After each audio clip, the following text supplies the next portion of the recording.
Let us do a quick dive into the bullshit that is known as reincarnation, shall we? Okay, let's begin.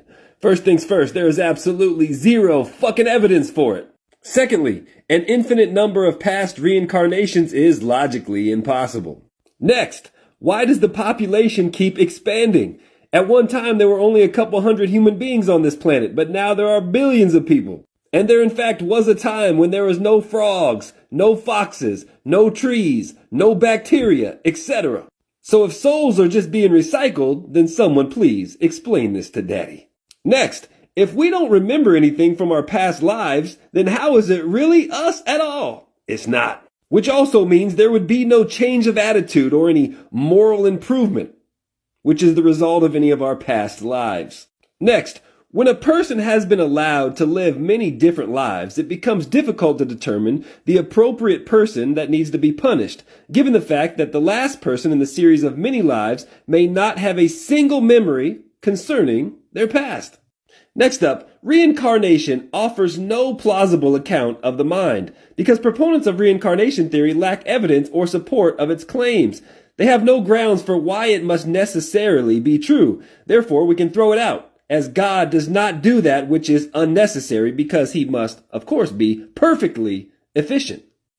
How about this one? The first human beings lived on this planet over 300,000 years ago.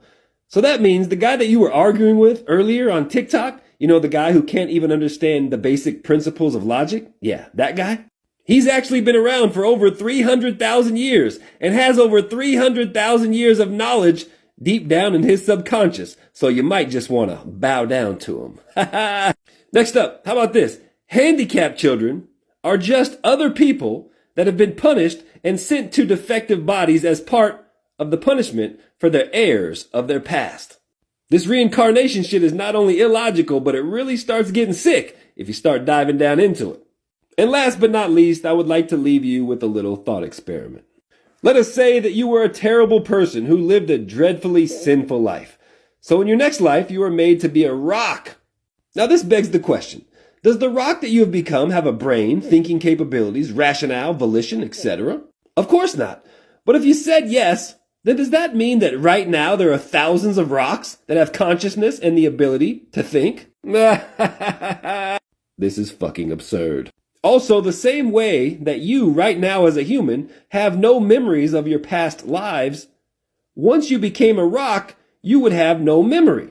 So you wouldn't understand the punishment you were receiving or even see it as a punishment at all. And then when you live a good life as a good little moral rock and you get sent to your next life as a millionaire, it was all because you acted so good in your good little rock body. This shit is fucking absurd. If you want to leave all this fairy tale nonsense behind and all the fucking bullshit about reincarnation, witchcraft, tarot cards, astrology, palm reading, or the rest of the bullshit, just come on over to Theistic Essentialism. We'll be waiting.